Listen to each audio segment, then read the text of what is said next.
Good afternoon. I'm Lee Anderson, a member of the Parish Committee here at First Parish. On behalf of all of us at First Parish, we welcome Gretchen Schuler, Jane Siaka, and members of the Wayland Museum and Historical Society and the Wayland Free Public Library. And a special welcome to author Lydia Moland to our meeting house. As a congregation, we have been inspired by Lydia Maria Child's radical life to create a Lydia Maria Child Fund for Activism. Since 2017, we have funded more than 40 projects, from banners on our front lawn to Uganda. We look forward to learning more about Lydia Maria Child in today's talk.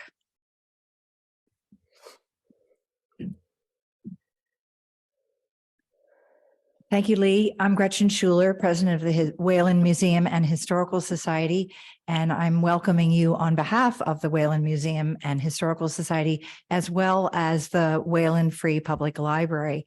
The three organizations have sponsored this program together, and it's so wonderful every time that we do something together, because between Stephanie May, Courtney Michael at the library, and the board at the Wayland Museum and Historical Society, it makes the job really easy.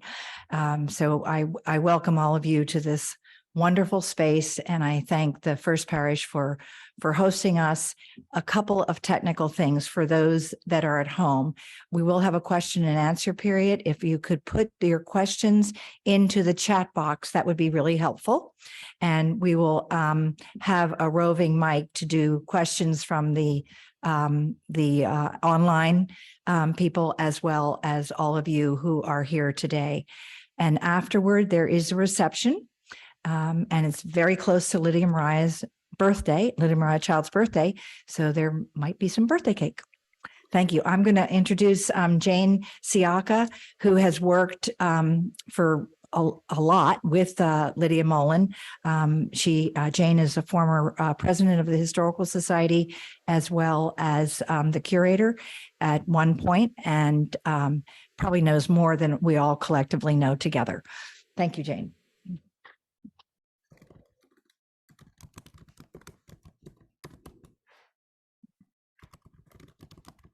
Well, thank you very much. I know that it is typical in introductions to do credentials. And so I just want to make very clear that I got this from the American Academy in Berlin's website, one of the many that I could have picked from, that she teaches philosophy at Colby College in Waterville, Maine.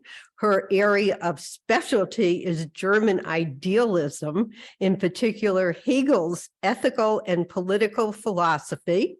And of course, she is an author, including Hegel on Political Identity, Patriotism, Nationality, Cosmopolitanism.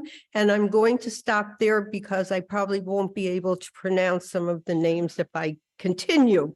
But I am happy to say that her work on Lydia Maria Child has brought her closer to home, and even for us, fortunately, here to Wayland, where Child lived for 27 years. And Wayland is also Child's final resting place in North Cemetery, just down the road from where her home is. I had the opportunity to witness Lydia Moland's meticulous attention to detail, which is evident throughout her book. But most of all, I saw in her a passion in the pursuit of Child's life. It was obvious that she experienced Child as a personal journey, as befitting a philosopher. Her unique perspective set Child not only in her time, the 19th century, but in ours as well. Many of the issues that Child wrestled with are front and center in the news today. I remember asking Lydia when we first met what she hoped to accomplish with her book. Not the first on the subject of Child by any means. She replied that she wanted to bring her closer to people and to bring her down to earth. That she has done. And without further ado, it is my pleasure to have Lydia come over here and give her program. Thank you.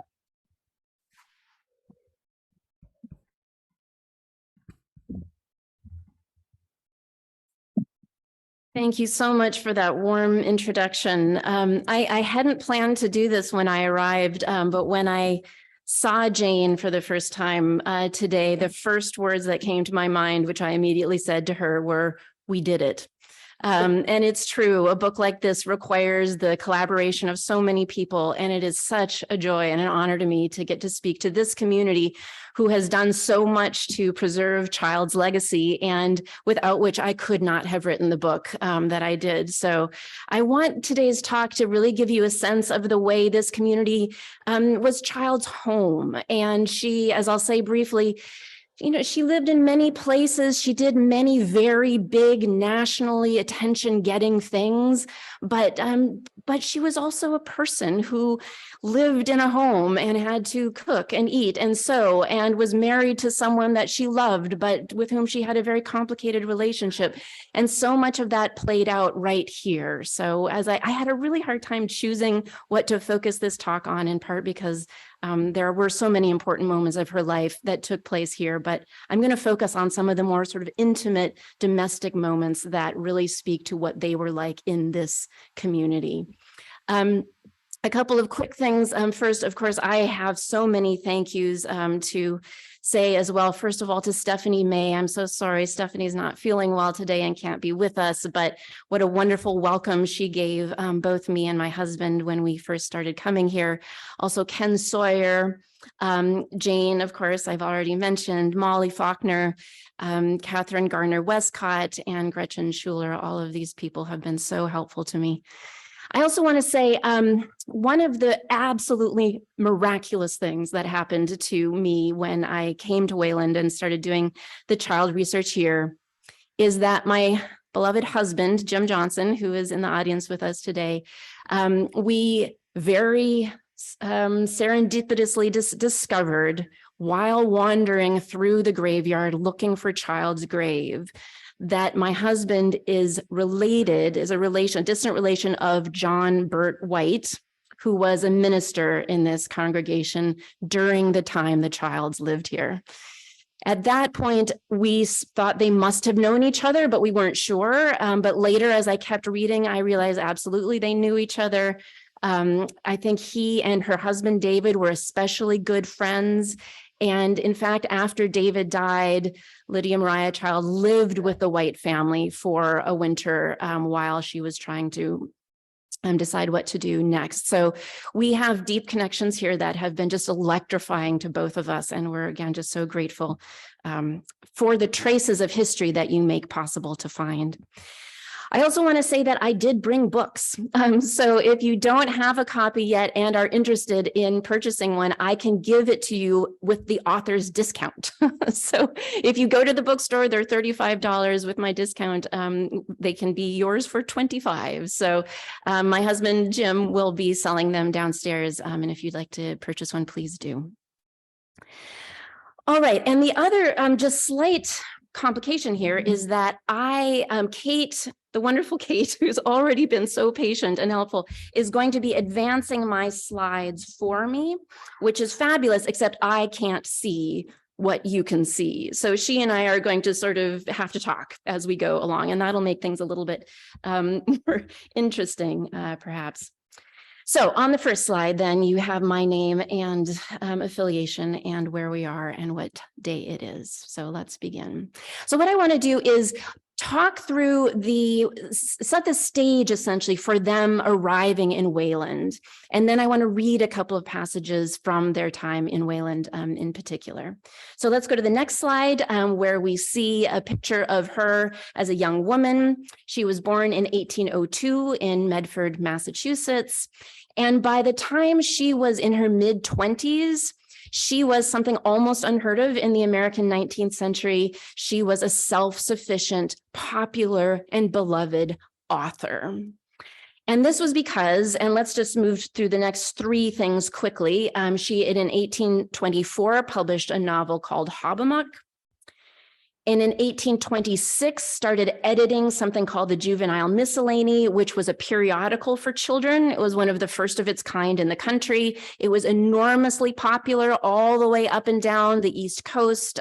Children waited on doorsteps to get it in the hopes of reading the newest story or poem or game or riddle.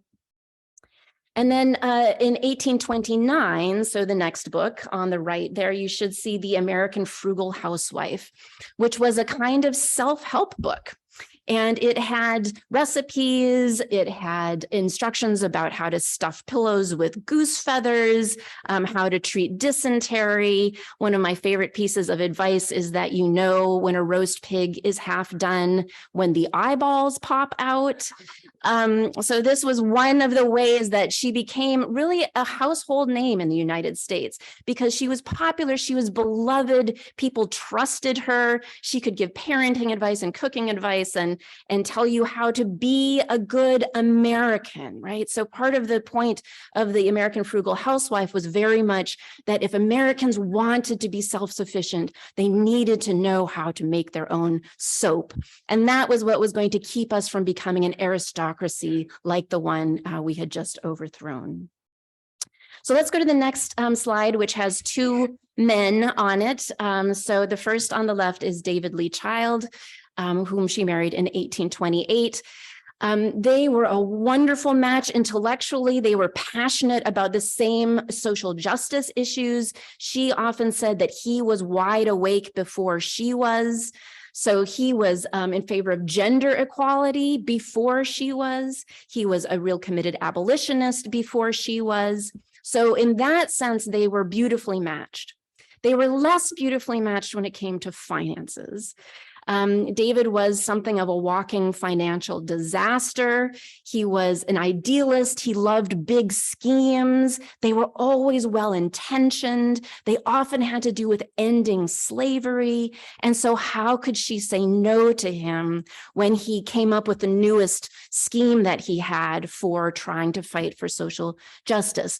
But in fact, he regularly drove them into debt so crippling that she was really unable to be at peace with it. So there was enormous tension in their marriage that went along with their shared progressive commitment to social justice. And then on the right, I'm hoping you're seeing William Lloyd Garrison, who Child met in 1830. William Lloyd Garrison was probably the most important white abolitionist of the 19th century. He was definitely building on abolitionism that had been founded already in the Black community. But in the early 1830s, he arrived in Boston with the intention of founding a journal, a newspaper that would convert other people to the abolitionist cause. It's so important for us to remember that to be an abolitionist in 1830 was to be a radical. So the historian Kelly Carter Jackson sometimes says that saying you were an abolitionist in 1830 would have been like saying you were a communist in 1950. It was a sure path to social ostracism, to losing your job, to losing your friends, to losing your finances.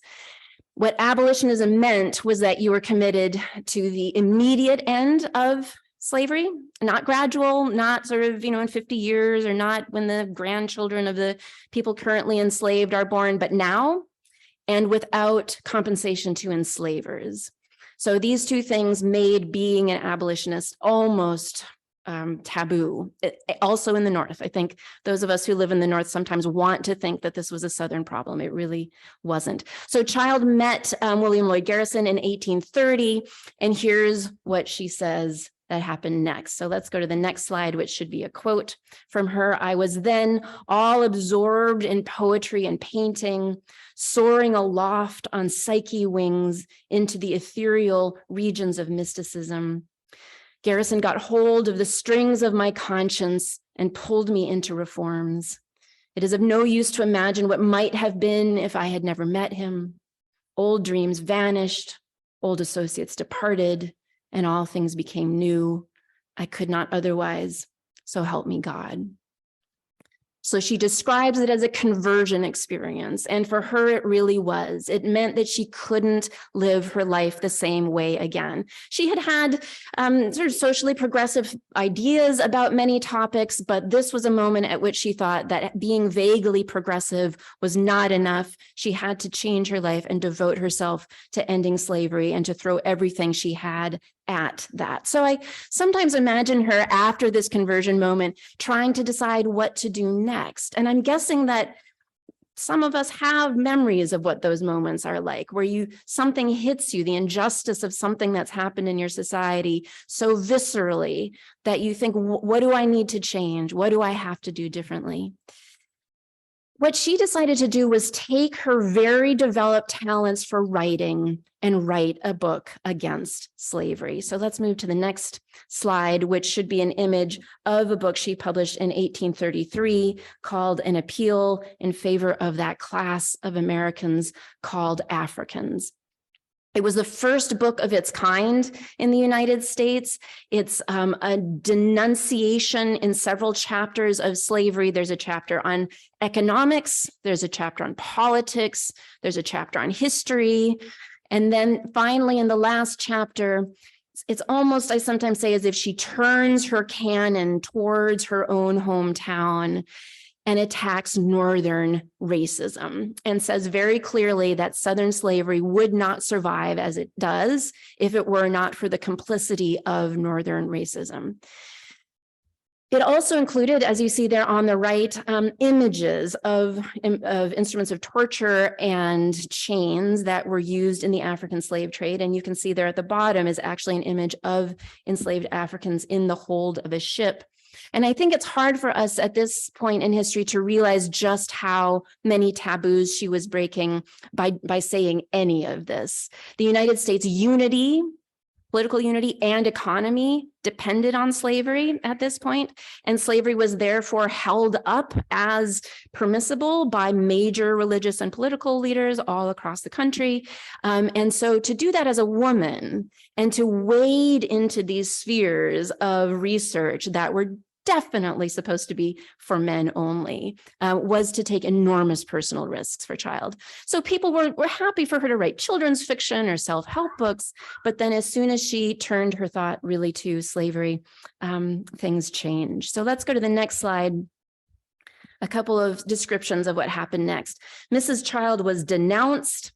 The politicians and statesmen scouted the woman who had presumed to criticize so freely the Constitution and government of her country. Women, they said, had better let politics alone. And then the next quote, Mrs. Child was a lady of whom society was exceedingly proud before she published her appeal, and to whom society has been extremely contemptuous ever since. Her works were bought with avidity before, but fell into sudden oblivion. So her books stopped selling. They lost their income. Around this time, David's journal also failed. They were essentially economically destitute. And they then were left trying to figure out how both to feed themselves and continue to fight slavery. Child continued writing.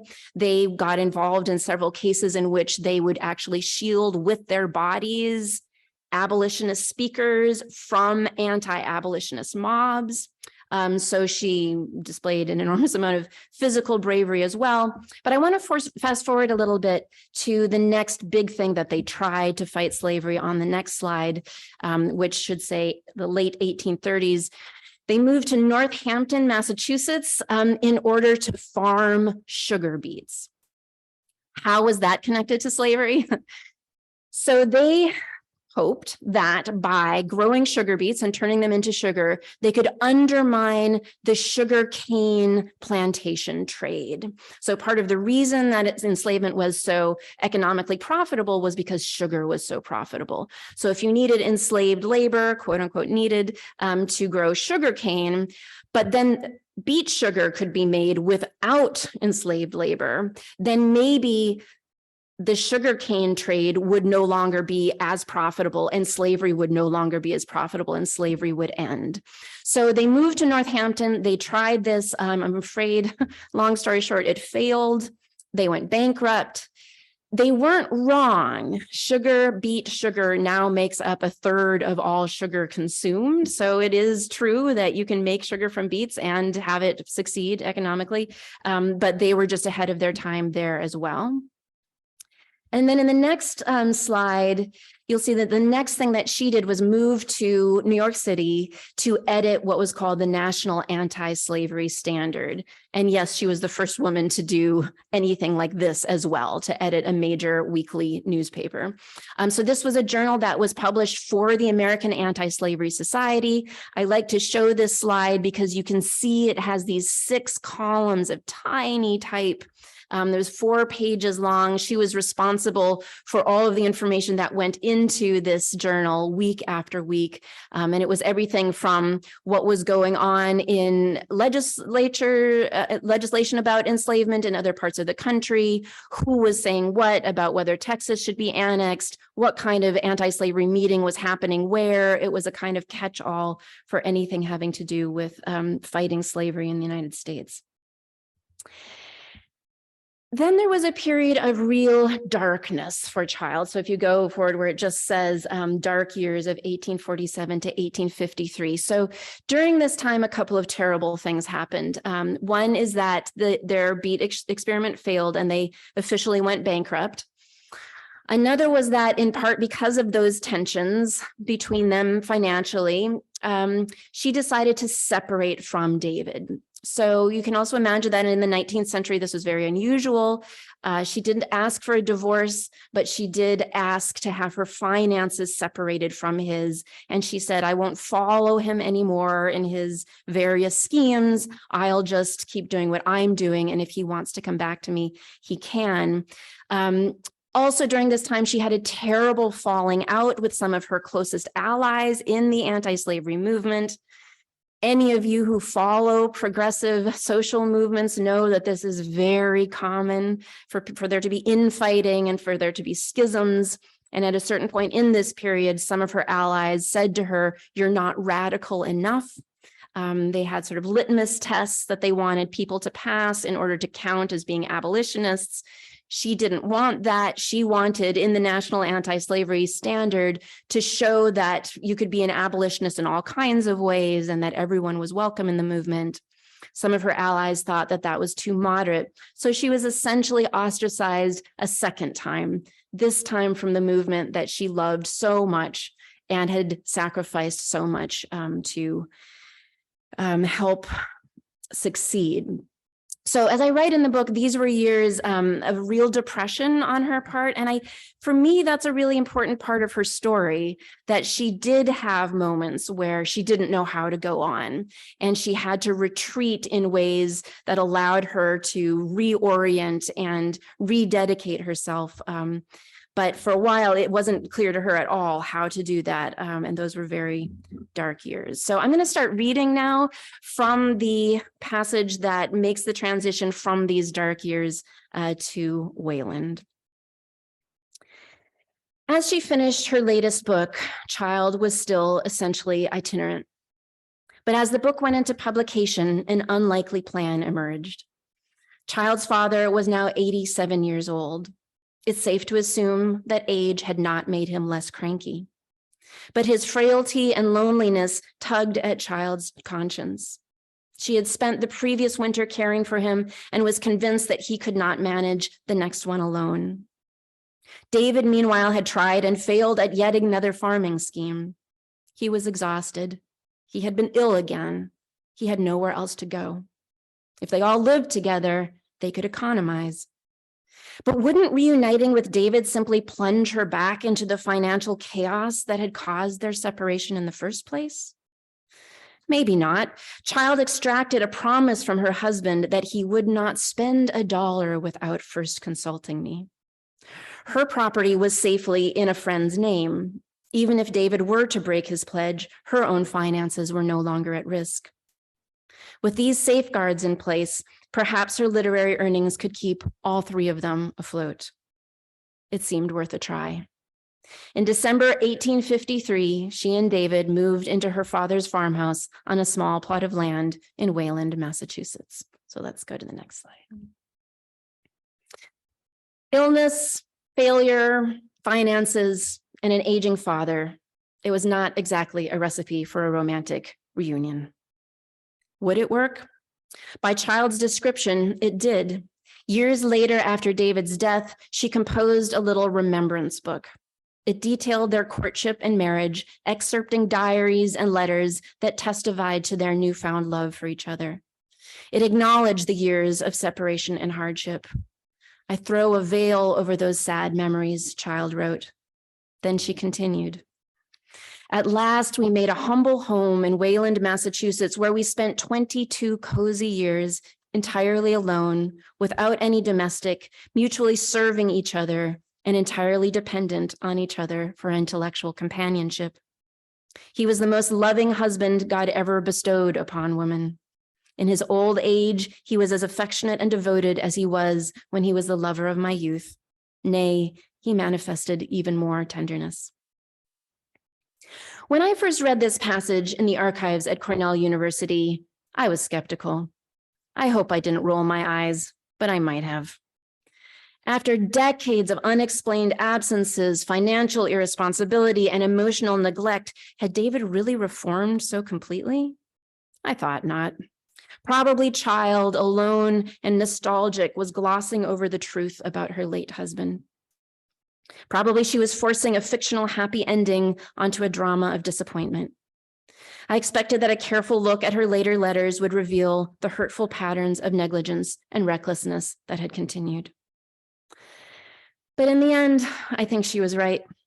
There is no evidence from this point on that he was wasteful or callous or allowed idealistic schemes to imperil their finances. True, he was still often oblivious and a magnet for bad luck. There was the time he missed the Boston train, both coming and going. There was the time he lost all 4 shirts she had sewed for him. The time he apparently forgot to look both ways and was hit by a speeding wagon. But for the rest of their lives, their letters to each other teem with endearments, gratefulness, and affection. After 25 years of marriage, including 10 of painful separation, David and Maria Child had found a way to live their love for each other. But what about her duties to the millions of enslaved humans who still suffered the same unimaginable fates? What about duties to her country as it stumbled ever further into complicity with evil? It is another classic philosophical problem. When do our duties to those we love outweigh our duties to the greater good? Child had shown herself uniquely, powerfully able to shift public opinion on the topic of slavery. Her silence was undoubtedly a loss to the movement. There is plenty of evidence that this fact tormented her. But for now, her first duties, she had decided, were to the men who needed her. As to her other duties, somehow she would find a way to fulfill them too. Child settled into her new life. Although not as remote as Northampton, Wayland was isolated. It took both a stagecoach and a train to travel the 20-odd miles to Boston, and there was only one return coach every day. The town was generally sleepy, but it had a good abolitionist minister and one of the country's first free public libraries. Her father's house was a 1-mile walk from the town center, which included 2 churches, a school, a town hall, and a general store. The house was small, but behind it were 2 ponds and a gentle hill. In the summer, the ponds were full of water lilies. In the winter, the sun sparkled on the ice. Their first year there, Child planted a garden and laughed at a squirrel that insisted on eating cherries in its most picturesque corner. Her father quickly came to depend on her completely, carrying on in an extraordinary fashion if anyone else tried to care for him. His behavior, including increasing dementia that rendered him unreliable and paranoid, made both visiting others and having visitors impossible. Occasionally, news of the busy world reached her. Charles Sumner, who was establishing himself as the country's most uncompromising abolitionist senator, sent her California flower seed for her garden, reminding her that her influence was inspiring him ever onward. This assurance, she wrote back, made her heart sing. And I want to pause here and just mention, and could we forward to the little picture on the far right there, that one of the most lovely descriptions of them in Wayland comes from a name that I'm sure many of you know, Alfred Wayland Cutting, who spent a lot of his childhood here and wrote these wonderful passages about visiting them. He mentioned specifically their flower garden, the fact that she loved to hang prisms in the window, which would mean that rainbows would come into the room. And their love for each other. So he witnessed all three of those things and wrote about them. So when I got to this part of writing about Child's life, the thing that was so powerful to me about visiting this community was being able to imagine what witnessing national events from Wayland was like.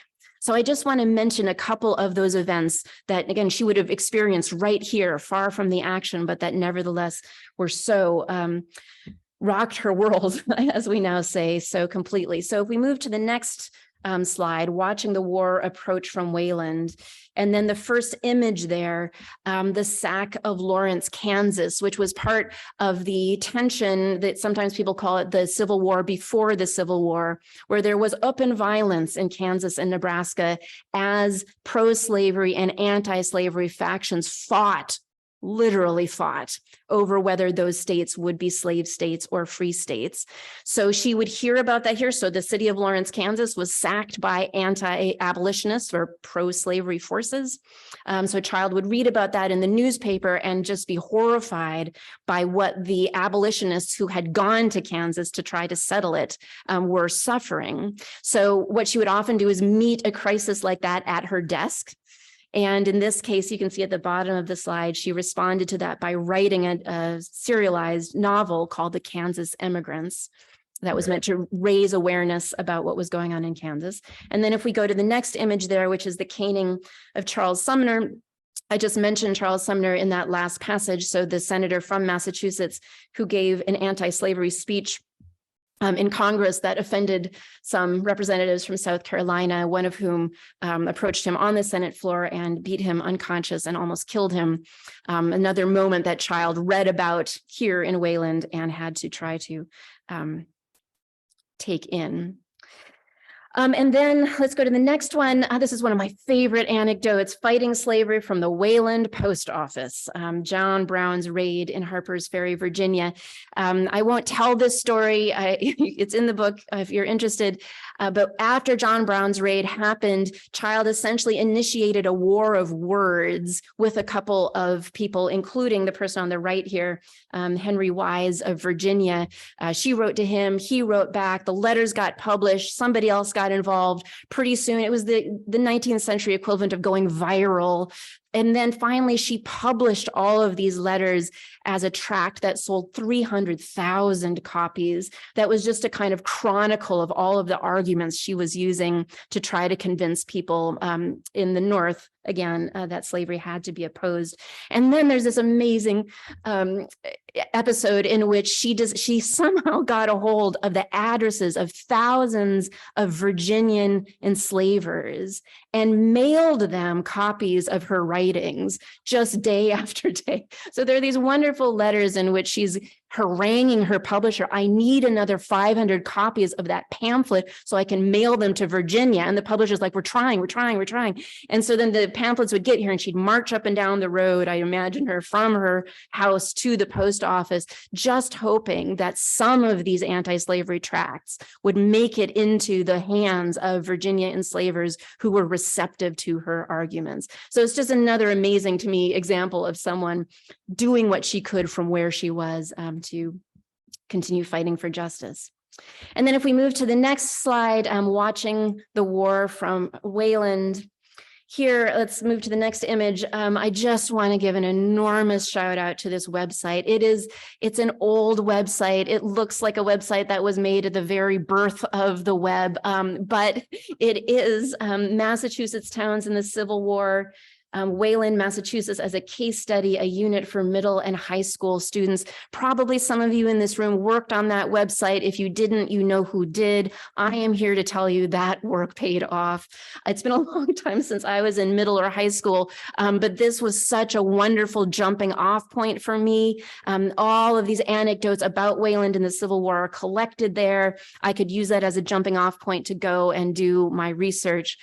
So just enormous gratitude for that, including some information about Frank Draper, whom some of you probably know about. That's the next image, who left Wayland to fight in the Civil War with the Massachusetts 35th Division. And then the last image on that slide should be a current copy of The Town of Wayland in the Civil War, which some of you probably know this story, was written. It's just a series of accounts of the men who left Wayland to fight in the Civil War, little biographical sketches of them. And as I understand it, some of you would know better, it was written in part because the town couldn't decide whether or where to put up an actual physical monument.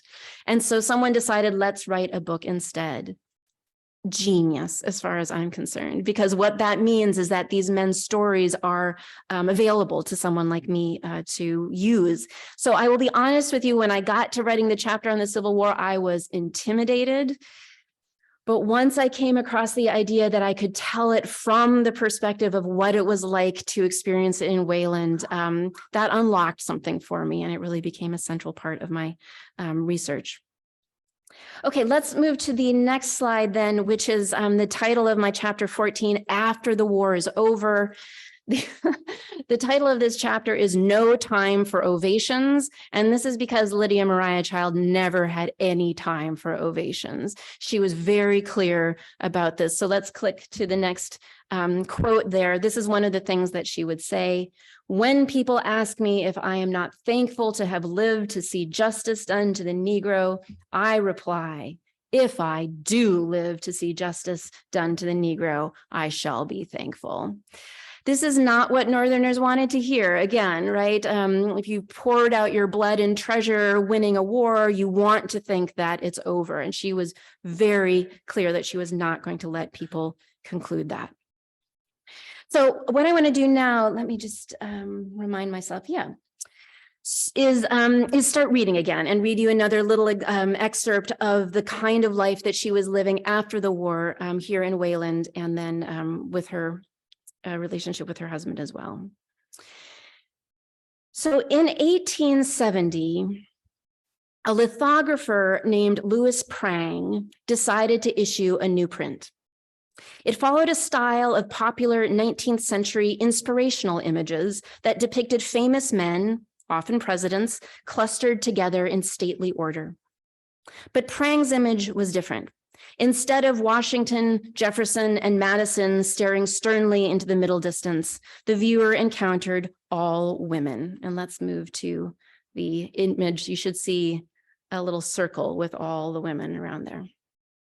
Lucretia Mott, Elizabeth Cady Stanton, Mary Livermore, Susan B. Anthony, Sarah Jane Lippincott, and Anna Elizabeth Dickinson. At the bottom, grounding the circle, was an image of Lydia Maria Child. The lithograph was called Representative Women.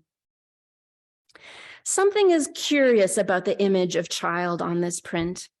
Compared with the almost architectural combination of collars, bows, frills, and stays that encase the other women, Child's dress is loose and gathered, fastened only by an off-center brooch.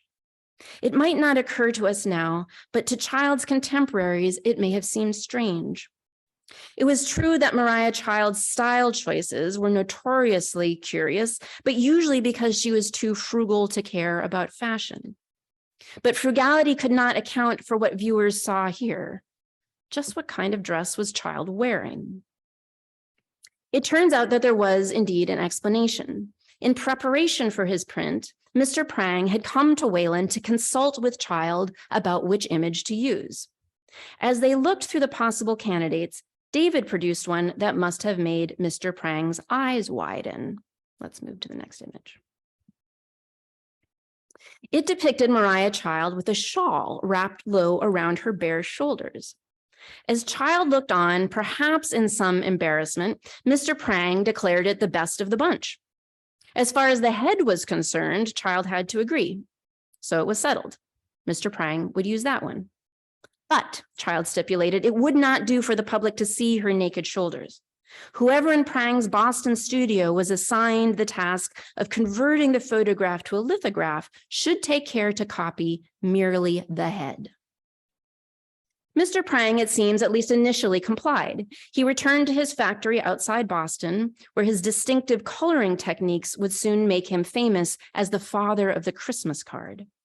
He turned Child's photograph over to an artist who sketched Child's head, the strong nose, the narrow lips, the incomprehensible hairstyle, into the stone as best he could.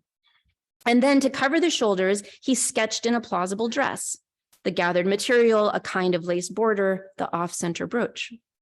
In her place among other representative women, the unusual style is noticeable, but it is not quite shocking.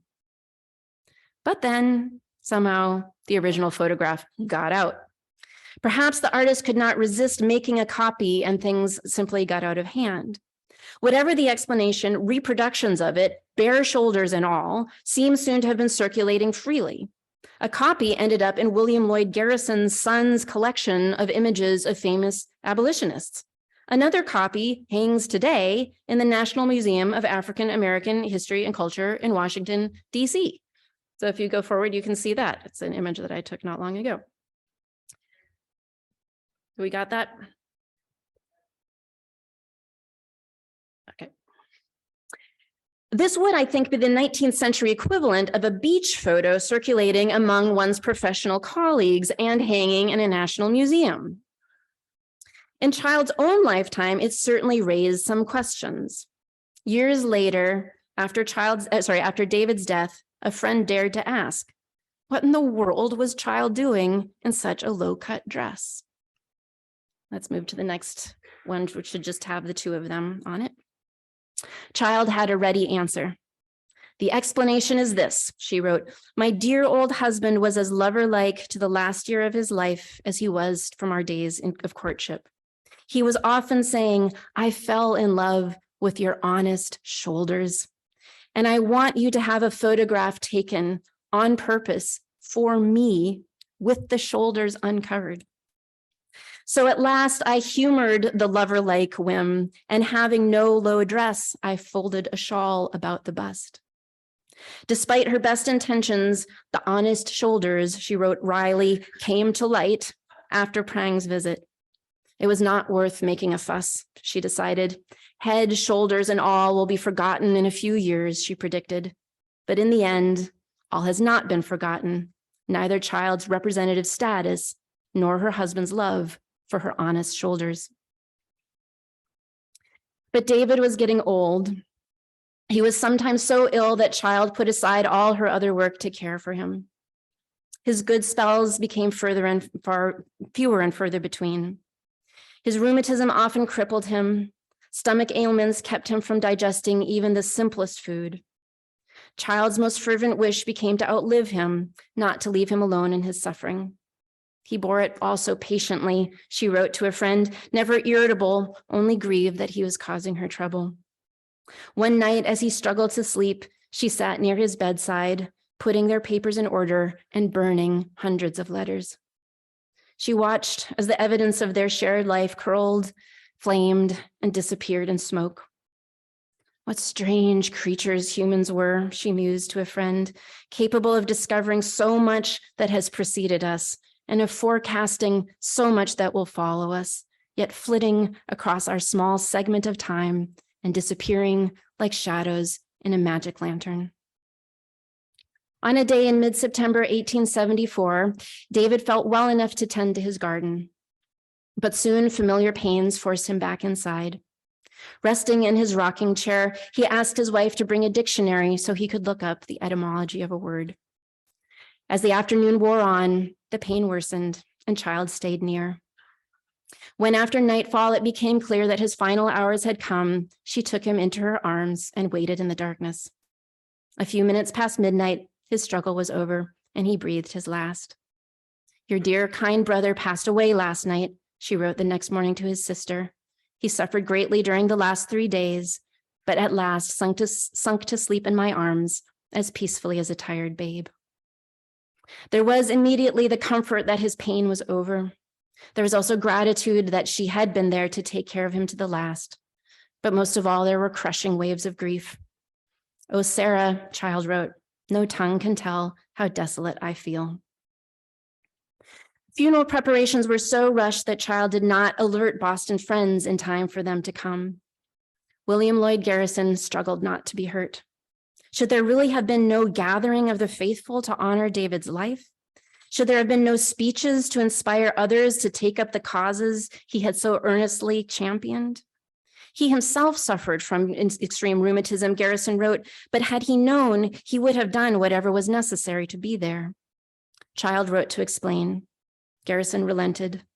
You have stated the reasons why no notices to distant friends were sent, he acknowledged, and they are perfectly satisfactory. David's funeral was modest and quiet, attended mostly by the Wayland residents among whom he had lived and worked. Decades later, one of those residents wrote down a childhood memory that can perhaps stand as a memorial to David's long and full but uneven life. Mr. Child, wrote Alfred Wayland Cutting, had a theory for everything that happened in life or nature. Among these, apparently, was the theory that a child, if thrown into the water, would swim like a puppy. Not everyone was convinced, so David had come to young Alfred's parents with a question. Could he borrow their son for a quick experiment? After some not unnatural demurring, the parents agreed, and a group of aspiring scientists headed to a local pond. Cutting doesn't tell us if Maria Child accompanied the little party to witness the experiment. If she did, I imagine her standing at the water's edge, laughing uncertainly, head in her hands once again. Surely her husband would not allow his peculiar combination of principle and heedlessness to drown the neighbor's little boy. David waded confidently into the pond, small Alfred in tow. By the time David was waist deep in the water, he seemed to have forgotten his experiment and the little boy involved in it. Shouts from the witnesses on shore jolted his attention back to the present. He looked down. I had totally disappeared, save for one clutching hand in his. The deep had engulfed me, remembered Cutting. David, I guess to his credit, reacted swiftly. His strong arm, however, quickly drew me back to earth and breath, Cutting concluded, and he had to acknowledge that while the experiment had certainly failed, there was in this case not much left of the principle. Despite this boyhood brush with death, Cutting's affection for his soggy rescuer is obvious. It is not an ovation, but perhaps it is a fitting tribute to Maria Child's lifelong lover, a man in whom aspiration had often jarred painfully against reality, but whose exuberant eccentricities had inspired people, and not just his wife, to love him. The next slide will show you her tomb, which is here in Wayland. And I'm not going to read the passage in which I describe this, but I just want you to know that the quote on this tombstone is a quote that Child believed she had gotten from David. So she was something of a skeptic, but did believe that there was another world in which David was and that he could communicate with her when he wanted to. And in one case, thought that he had told her through a medium, you call us dead, we are not dead, we are truly living now. And then I'm just going to read the very last page of the book. And let's move forward to the slide of her as an elderly woman. Toward the end of her life, Child imagined death in many ways. Perhaps it would simply be like falling asleep into an eternal rest.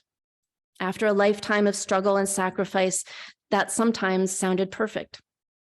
Or perhaps it would be a glorious revelation of the truth she had always longed to understand.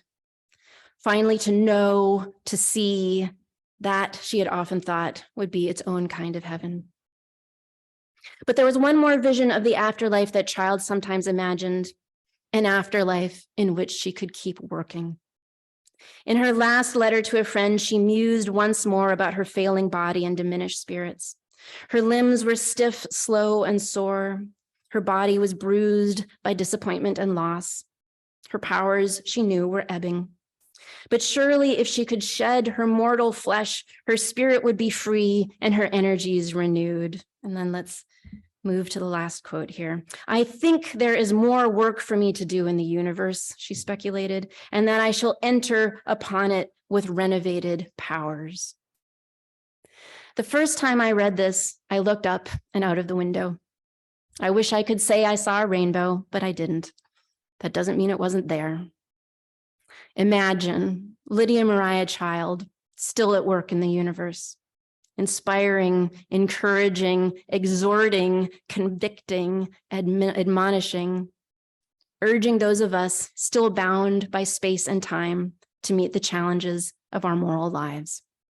All right, I thought, let's do this. Thank you.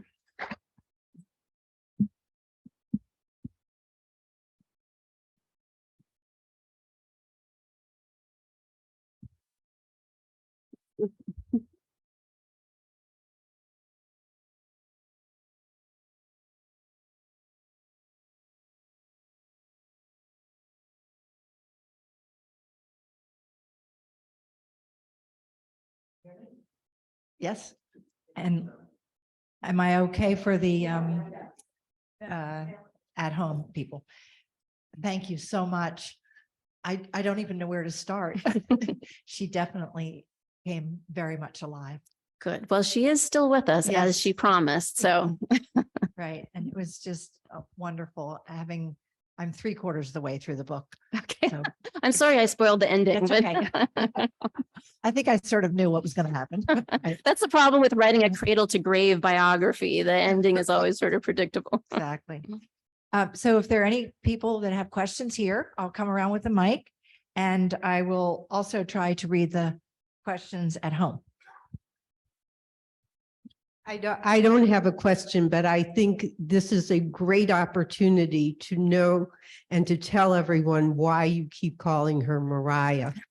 Because in Wayland, that is not often what she's called. So please explain this. Yes, thank you. I always say I try not to take this personally, but she didn't like the name Lydia. My parents named me Lydia. It suited me fairly well, but she didn't like the name. And she said that there were some bad connotations of some Lydia in her childhood that meant that she didn't want to use that name. So as a young woman, I think she was about 20, she chose the name Mariah and asked to have it officially added to her name and also asked to be called Mariah. So when people called her Lydia, she would correct them. And she usually signed her name L. Maria Child. As to why the name was pronounced Mariah, I pronounce it that way because Megan Marshall told me to. And Megan Marshall is the expert in biographies of 19th century women. So yes, Mariah was the name that she chose for herself and wanted to use. Thank you. I have about 200 questions, but I'll just ask one for now. But if the answer is no, not really, I have a follow-up. Are there things you sometimes wish people would talk or ask you about? Are there things that you hope people will ask you about? And if so, what are those questions? Because that's what I want to ask. Oh, what a generous question. Yes, I can think of something that I sometimes want to think more about and was brought to my mind for various reasons today, which was Child's attitude towards violence. So she was what was called a non-resistant abolitionist, and that was a certain sector of abolitionism that thought that slavery should be ended, but absolutely without force, no violence, not even political force. So they were against fighting slavery by establishing a anti-slavery political party, and they were absolutely against the use of any kind of force, especially violence. This became very difficult for abolitionists when John Brown specifically used violence in his raid on Harper's Ferry in 1859, and that left people like Child both admiring him and wanting to support him and show how important initiatives like his were, but also always saying, but I disapprove of the means. And then once the war started, as I say in one part of the chapter, she was in this incredibly difficult position of being a non-resistant or a pacifist who supported the war. And she supported the war, and she wanted it to last longer than it needed to, because she knew that if the North won too quickly, slavery would continue. Right? It was only after several years of war that it became true that the end of the war would mean the end of slavery. That was not true at the beginning of the war. Lincoln was very clear about that. And so, like, I think that the thing that I always am sort of haunted by on her philosophy on this was that she would say things like, I never want violence to be used, but those of us who know that there is a major injustice going on in the world need to realize that if we don't do everything that we can to fight this injustice, it will end in violence. And so she was against the use of violence, but very realistic, I think, about the fact that the kind of entrenched racial injustice that this country was founded on, if people couldn't end it through peaceful means, there would be violence. So I think that's a kind of uncomfortable position for many of us, and I think it was for her too. And that's something that I think more of us should think about. So thank you for that. She was so good at holding those uncomfortable positions. Yeah. Just astounding. Yeah. I'm so inspired on so many levels. Thank you. That was fabulous. Thank you. Thank you. So far in the question and answer, we have one person said, excellent presentation. Thank you. I don't think you have to respond. You already did. Well, excellent audience. How's that? And the in the chat box that people started out saying, is it recorded? And Lydia very kindly told us that we could record it, and it will be on the First Parish website and eventually on the Historical Society's website as well. And Stephanie says that it'll be on the First Parish website this afternoon. So that's very fast. So on. Are there more questions? Yes. Oh, my goodness. Okay. There were two that you threw on in chat to me, but not to you. Oh, so could I just ask them? One of them is, what was her relationship to the Transcendentalists in Concord? Mm-hmm. Yes, that's a very good question. So she certainly knew all of them and was friends with Margaret Fuller for sure. And sort of friends at a distance with Emerson, I would say. She was very unhappy with how tepid Emerson's disapproval of slavery was. So many of you probably know that Emerson really came around to abolitionism after John Brown's raid, but not before. And so I think she felt like they were a little late to the party, but I think she shared a lot of their philosophical instincts, but she sometimes despaired of the ways in which they would get tied up in knots and they're just philosophizing, which is a problem I know very well professionally. So there were definitely very strong links between them, but she, I think, also had a little bit of distance from them. Thank you. Okay, there are a couple other questions. One person has asked, how can they buy a book somewhere and have it signed? Oh, Are there any signed copies anywhere that you know of? there should be. I know there were some at the Harvard Bookstore in Cambridge, and other than that, there's some in Washington, D.C. But otherwise, I'm happy to send people, name cards with my signature if you want to paste it in that way, or get in touch with me and we can work something out. Okay, thank you. I don't really have a question, but on when you spoke to the Mass Historical Society, you had a very interesting journey from a German philosophy to Lydia Maria Child, and I wondered if you would share some of that with us. Sure. Yeah. Thank you. It was after the 2016 election, and I just decided I had been doing German philosophy very happily my whole career. And after the 2016 election, I just felt like I had to change my life. I had to do something very different to confront the new reality that our country was facing after the election of Donald Trump.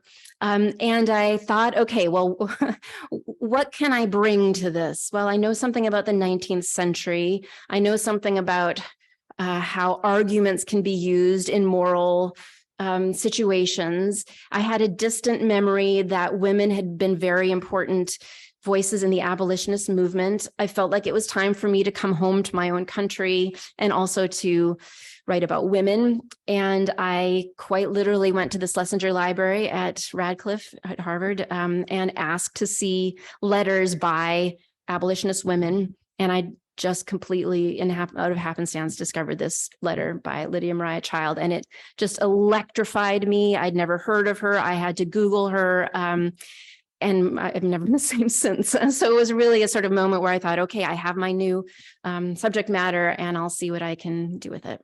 So it was very much in response to political realities here. Thank you. Are there?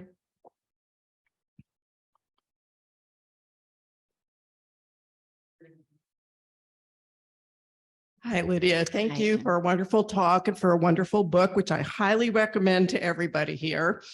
I wanted to ask you why you thought that Lydia Maria Child saved some of her papers when so many women in the 19th century burned theirs. And I know from reading your book that she didn't save all of her papers, but why did she save what she did? Yeah, good question. She saved very little, actually. I mean, there are a couple of letters to her that survive. And in a couple of cases, I think those are because there were letters that meant a lot to her.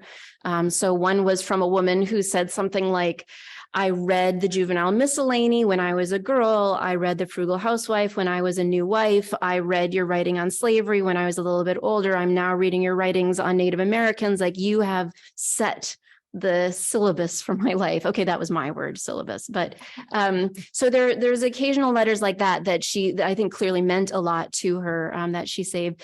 But otherwise, I think she was a private person, and she also had, in some of her letters, she says at one point, she would have been incriminating some of her friends, especially when abolitionists were doing things that were illegal or at least subject to censure of some sort. So I think she burned what she burned out of a instinct for privacy and also others' privacy. And then what she saved, it was often because it meant something in particular to her. Thank you. There was someone else back here? Was it? So 2 questions. Do you know much about the litmus test that she was failing when she was editing the newspaper from New York City? And then second, assuming that her nonviolence point of view wasn't consequentialist at all, do you know much about sort of what was going on and what might have been influencing her to adopt that theory? Great questions. Yeah, so the litmus test, it had to do with a couple of things. One was what was called come-outism, which was a certain group of abolitionists within abolitionism more broadly decided that to be a true abolitionist, to be a real abolitionist, you had to come out of any organization that was not explicitly and openly denouncing slavery. So that meant your church, your school, your political party, your employer. Like, you would go to your church and ask your minister, will you denounce slavery from the pulpit? And if the minister said no, you left the church as publicly as possible. And she didn't think that would work. I mean, I often feel like she hated slavery and recognized its evil so deeply that she was clear that if those kinds of tactics were justified in any case, it would have been the case of slavery. But she didn't think that shaming people that way would work. And she didn't think that she felt like people still needed to be allowed to act according to their consciences. And if their consciences were telling them you can stay in the church and work to reform the church from inside, that was a legitimate stance to take. So that was one. There was another one that had to do with whether churches and any other organizations had explicitly to begin advocating for disunion.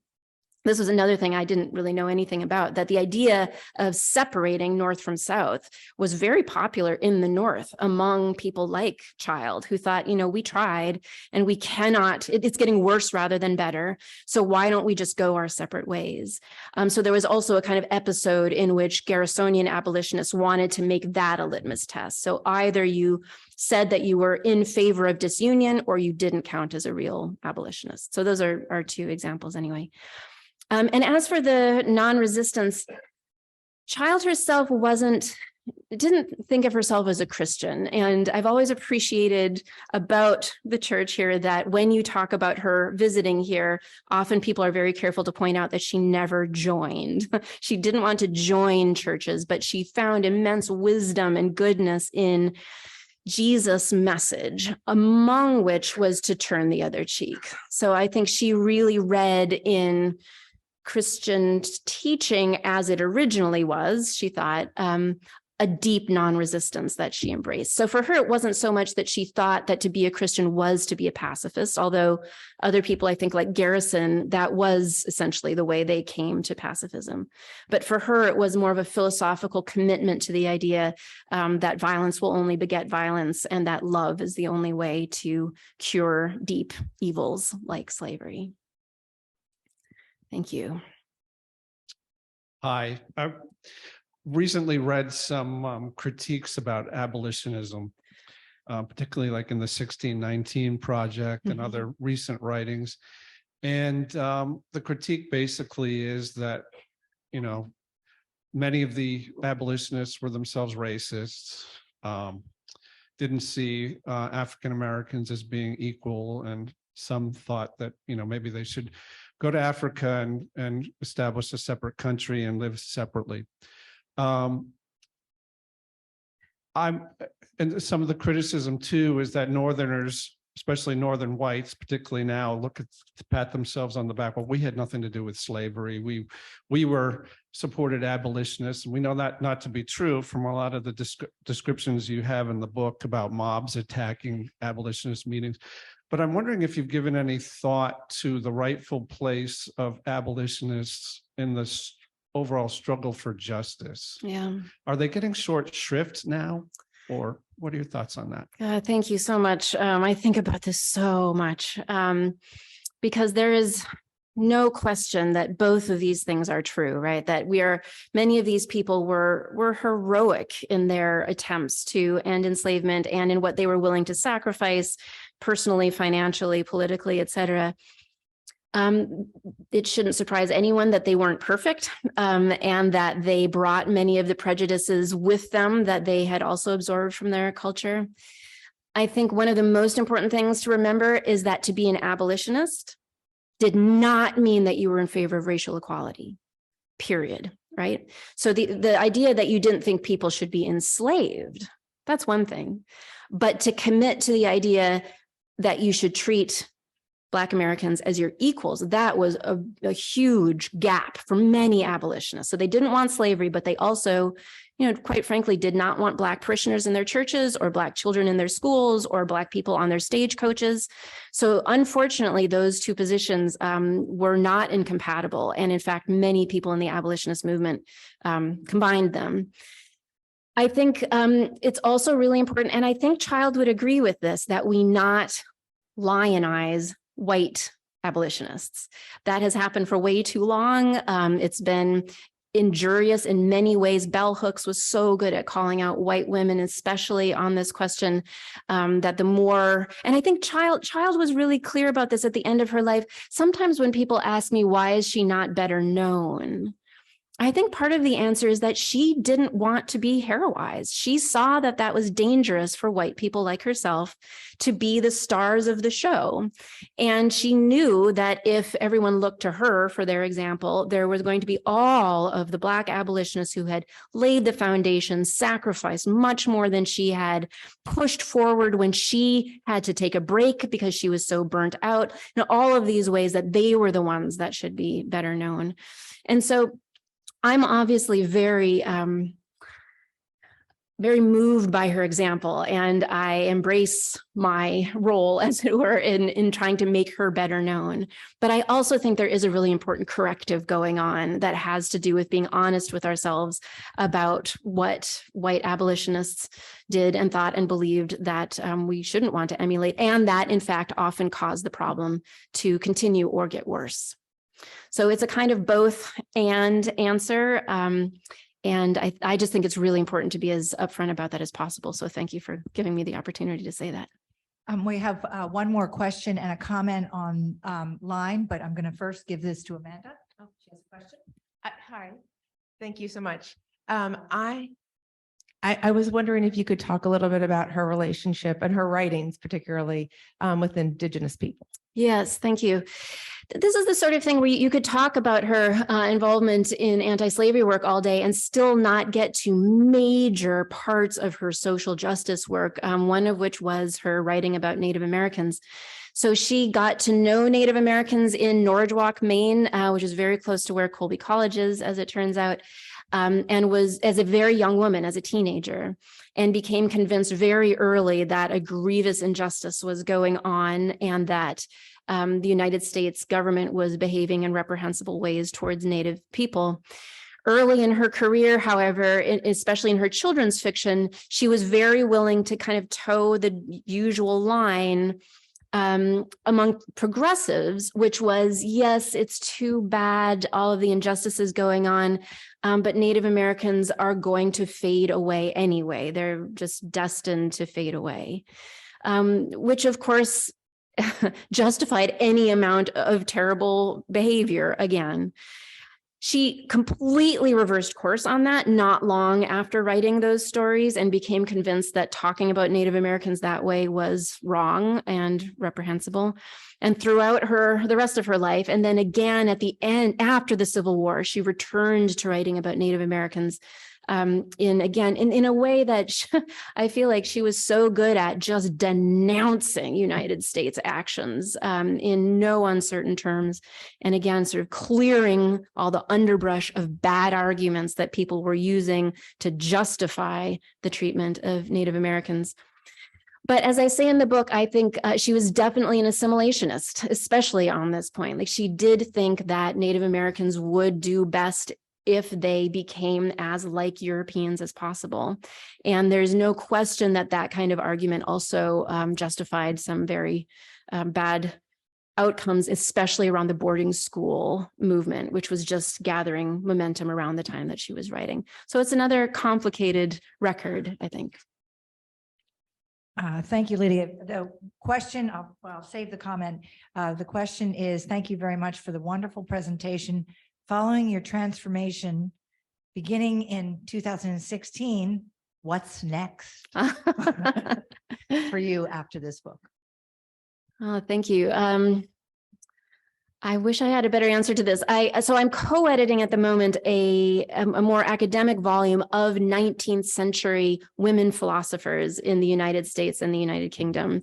They are everywhere. I mean, it's the sort of thing, if you assume there were none there, you're not going to see the ones that were. And there are amazing stories like Child sprinkled all the way through, women who used argument and used philosophy to do philosophy, but also to fight injustice in other ways, in much the way Child did. I would love to write another biography if anybody has a subject that you think would be up my alley. I would love that. I've been thinking a lot, and this is going to the previous question, I've been thinking a lot about my own family's history in Minnesota. Where my great-great-grandparents came over from Scandinavia and were, quote unquote, given land that belonged to Indigenous peoples there. And I've become really interested in thinking about the ways in which that injustice has allowed me to accrue privilege and resources, and in what kinds of ways I might be able to talk about that story. So I probably shouldn't even admit that I'm thinking about that. That's very unformed in my mind, but it is the kind of thing that, well, I think once you really read someone like Child's life, you just start looking at your own and start asking yourself how you can do a similar kind of moral inventory like the one she did. I think that was the beauty of this book, and your introduction is very clear about your looking at and asking all those questions, which is terrific. And it's a different way of approaching an historical figure, but it was very Yes. effective. Thank you. The comment here is she's a very generous author and speaker. So thank you so much for this. Thank you. Yeah, it was Yes. just absolutely wonderful. And the book is downstairs, and Lydia Maria Child's birthday is. Saturday, February 11th. Yes, there so you it's go. coming right up. So And there is a we can all birthday celebrate. cake Good. downstairs. And thank you especially to Kate for the help with the PowerPoint. I really, really appreciate that. And thank you all for your attention.